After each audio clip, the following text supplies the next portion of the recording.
If you're going through hell, keep going. Winston Churchill. And me. Especially after today. Hey, you. How's it going? How are you? It's AD Roundtree. Welcome to this, your Monday edition of the show. Yeah, your Monday. Your new day of your new week. Your clean slate. Your fresh start. A chance for you and I to move forward together into whatever it is that happens next. A chance for you to kick an entirely new work week directly where it counts. You're doing awesome. Hang in there. You got this. You are a badass. And if you need something, if there's anything I can do for you to make your Monday better, hit me up. I'm here with you. I'm here for you. At ADSXE. It's where you can find me on Instagram, Twitter, and Facebook at ADSXE. Put it in your phone now in case you need it later. So, I guess today is really more of a life update.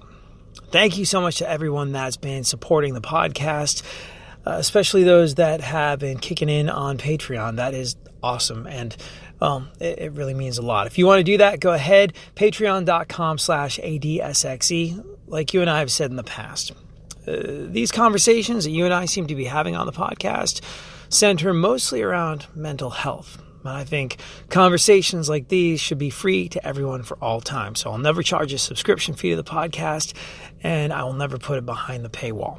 But to those that have been contributing, patreon.com/ADSXE, thank you so very, very much. I really, really appreciate it. And, well, let's see, if you're listening to the podcast for the first time, life has taken some interesting twists and turns over the last quarter of a year. Back in November, I got a call that my father, who had lived in Kosovo for the last 15 years, where he worked for the UN and other non-governmental organizations fighting for human rights as a lawyer who specializes in Eastern European law, I got word that he'd had a medical emergency. I was told by the doctors where he'd been rushed in Pristina, Kosovo, that I would have to come there, pick him up, he'd be fit to fly in a few days, and I would get him back home to America where he could receive further treatment for a whole bunch of other things. It was sort of the perfect storm of ailments that put him in the hospital. So I took a leave of absence from my job, being on the radio on about 50 stations around the country, in particular one called 94.5 The Buzz in Houston, where I'd been for the last 17 and a half years. It was more than a 3-day trip. There was a twist or a turn every day that made things more difficult, more complicated, more painful, surprising, all of the above for me and for my father. Until eventually, after 4 hospitals in 2 countries and crossing an international border with lights flashing in an ambulance so he could be fitted with a pacemaker that wasn't available to him in Kosovo, in Macedonia, I got him home to Los Angeles.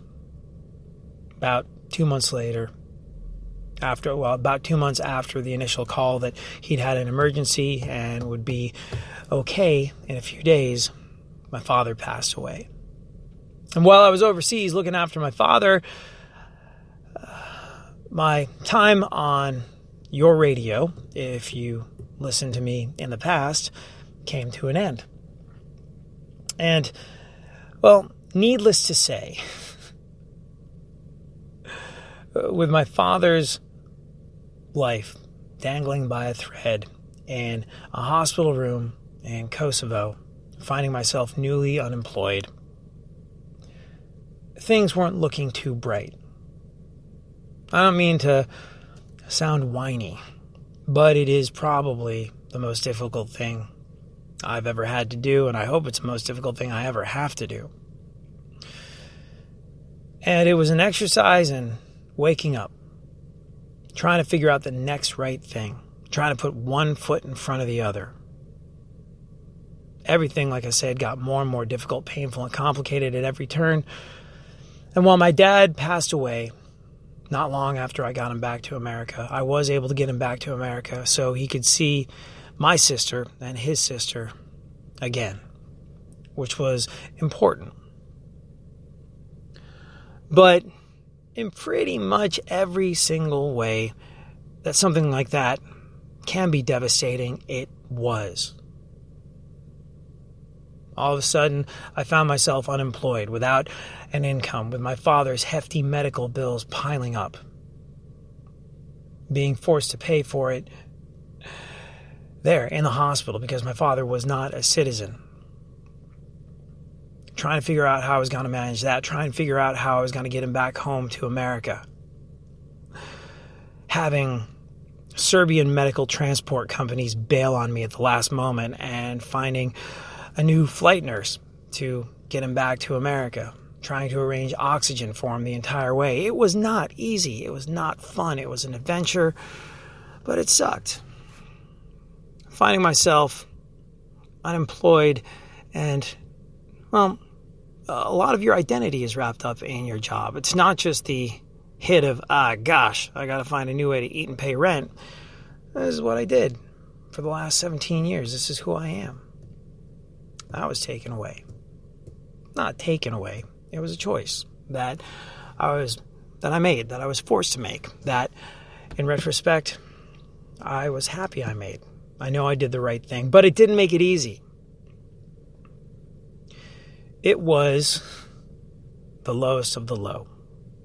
The most painful pain I had ever experienced. Is that a thing, a painful pain? Well, it is now.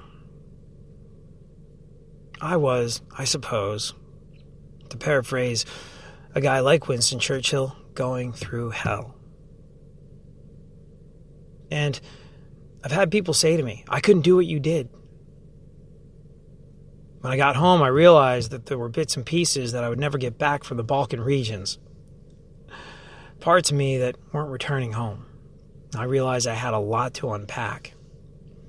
So, fortunately, my therapist, who I talked to about 10 years ago, was still available, still willing to talk to me. And he said, you've been through an awful lot. I don't know if I could have done what you did. It sucked. It was no fun. And quite frankly, I don't know if I could have done what I did. I know that doesn't make much sense, but if someone had told me, hey, AD, you are going to go to former war-torn Yugoslavia. You are going to spend time in the Balkans. You're going to go to Kosovo and then Macedonia, and you're going to deal with your father's health problems. Your father won't be able to talk or communicate or explain himself or let you know exactly what is going on with him or what is going on with him or what has been going on with him. You're going to get him from one country to another. You're going to find him a pacemaker that couldn't be delivered to Kosovo, so you're going to get in an ambulance and go to Macedonia where it can be delivered because of customs and weird international goings-on at the border. If you told me that I was going to do all this, I'd be like, I can't do that. You got to be insane. There's absolutely no way. My shrink told me most people couldn't do what you did. But if you would have told me, I would have told you. If you would have told me that was going to happen, I would have told you that there was no way. But I didn't have a choice. I had to just keep putting one foot in front of the other and do the next right thing. Eventually, I got home, where I found myself for the first time in 17 years, unemployed, not on your radio. Thankfully, enough of you had asked, so I started this podcast from my father's hospital room. First and foremost, because I didn't get to say goodbye the way I would have liked to when my job came to an end. Second of all, because I realized that these conversations that I've had with you and people like you on the radio for the last 17 years are really kind of sort of what get me through this back and forth. Well, it helps. It really, really helps. So I know I had to keep it going for my own sanity, if nothing else. And thankfully, you came along for the ride. I thank you for that. It was one of the most difficult, painful times of my life. Like I said, probably the most difficult, but I don't know if I've ever felt more loved and supported and appreciated. And like so much of the world had my back. You had my back, and I'll never forget that. But it all seemed impossible. Going to Kosovo, sounded impossible. Getting my dad to 4 different hospitals, getting him to a different country, getting him a pacemaker that couldn't be delivered to one country and another country, getting him home after one medical transport company bailed on me, hiring another one at the last minute, and getting home all seemed impossible. And then I was left with a giant hole in my life. My father had passed away. I was unemployed, wondering where I was going to go, what I was going to do, who I was. My friend Greg very wisely said, hey, there's going to come a time after the loss of a parent, there's going to come a time, if you're like me, where you start to question who the hell you are. And that happened. And it's still sort of happening. But, well, hell is not a word I would necessarily use lightly. But for good portions of the last 3 months, the last quarter of the year, I was in hell. And what do? Well, like I said, you have to keep going. There's no other choice. You have to keep putting one foot in front of the next. And, well, I suppose this is a bit of a life update. Because today, I'm talking to you from the parking lot of Hubbard Radio in St. Louis, Missouri, after having done my first morning drive shift on the legendary K-Sheet 95, the longest running rock radio station in America and indeed the world. Can't believe I got to walk into its hallowed studios and do morning radio. Something I've wanted to do for a very long time, with the legendary John U-Man Hewlett, the guy who's been on the radio station for 45 years. Man who is also, by the way, the voice of the St. Louis Cardinals. That's really cool. While I am a Mets fan, while I grew to love the Astros so much while I was in Houston. It's amazing to be in such a passionate baseball town, working with a guy who is up close and personal with one of my favorite things on earth, the sport of baseball. So here I am with a job. Not just any job, a job that I'm incredibly fortunate to have. I'm so lucky to have landed where I did. And it just came from a need to keep going. Like I said, put one foot in front of the other. I had hopes, dreams, goals, aspirations, things I wanted to do in my past life. And, well,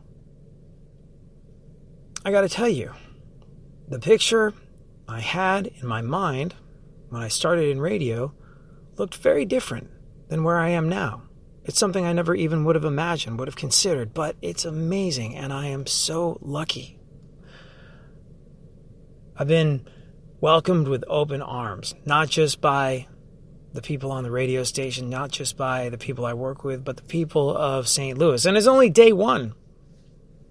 So lucky, so fortunate. And it reminded me of 2 of my favorite quotes ever. First and foremost, Winston Churchill, who, like I said, was quoted as saying, "If you're going through hell, keep going." I didn't know what was going to happen. I just knew I had to, whether I was in Kosovo trying to save my father's life, trying to buy him some more days so he could see family before he eventually left us. I knew I had to keep going. And when I found myself jobless directly after the death of my dad, I knew I had to keep going. I didn't know necessarily where it was headed. Nothing's for certain in this life. I had goals, I had hopes, I had dreams. I didn't know that I would get this lucky, be so fortunate to land where I have. But it reminded me of one of my other favorite quotes, one that I try to live by as often as possible.